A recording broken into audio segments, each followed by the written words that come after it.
بسم اللہ الرحمن الرحیم وبعد فہذا، مختلف کتابوں میں یہ جملہ آتا ہے اور اس جملے کے بعد شارحین وضاحت کرنے والے یہ کہتے ہیں کہ یہ جو فا آیا ہے، اس فا کے ذکر کی دو صورتیں ہیں۔ یا تو وہ ذکر کرتے ہیں کہ یہاں توہم اما ہے،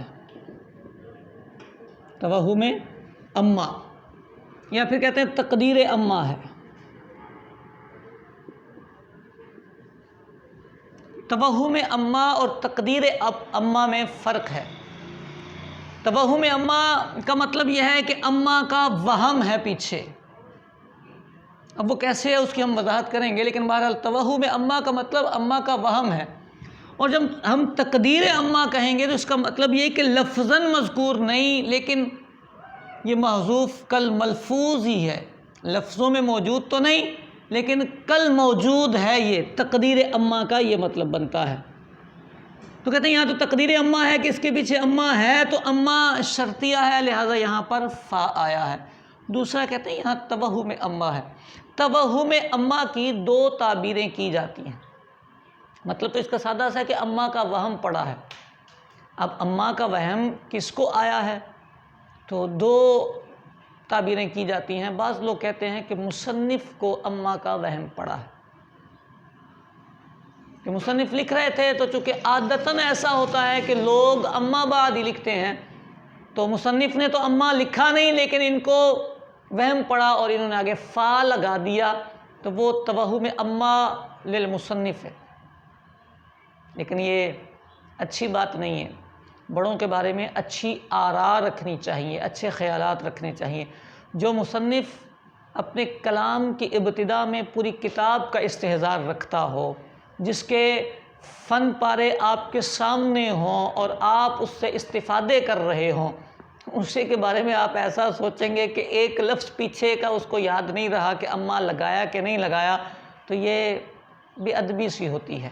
لہذا یہ توجیہ قابل توجہ نہیں ہے۔ دوسری توجہ یہ کرتے ہیں کہ یہ جو اما ہے یہ توہم مصنف کو نہیں پڑا، مصنف نے تو لگایا ہی نہیں۔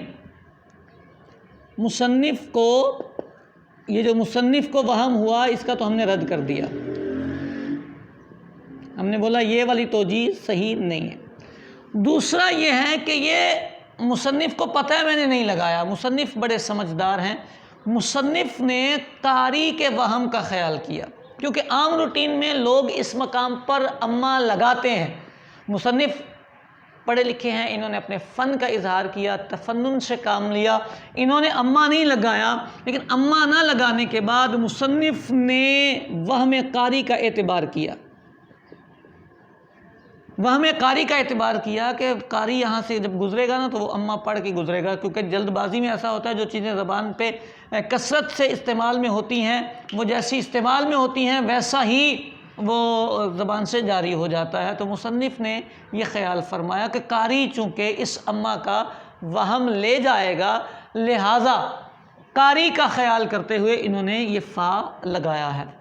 شرح تہذیب کے محشی نے جو المدینہ العلمیہ سے چھپی ہے، انہوں نے اس بات کی طرف اور اشارہ کروایا ہے، کہا کہ یہ توہم اما والی صورت جو ہے یہ ویسے ہی اصطلاح ذکر کرتے ہیں علماء، لیکن اسے قبول نہیں کیا گیا، اس فا کو تفسیریہ ہی رکھا گیا ہے، یہ تیسری رائے بن جاتی ہے۔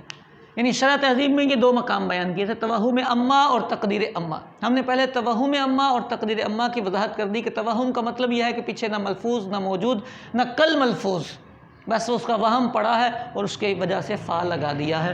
اور تقدیر اما کا مطلب یہ کہ لفظاً تو موجود نہیں لیکن یہ حکماً موجود ہے، المحذوف کل ملفوظ کے اصول پر۔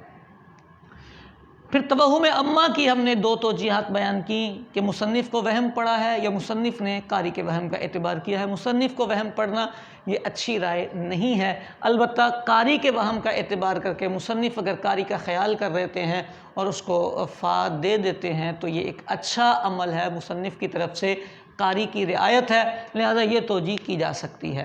آخری بات شرح تہذیب کے محشی کے حوالے سے ہم نے کی تھی کہ انہوں نے کہا ہے توہم اما مطلقاً اس کا اعتبار نہیں ہے، یہاں یا تو تقریر عامہ کہہ لیں یا پھر اس فا کو تفسیریہ بنا لیں۔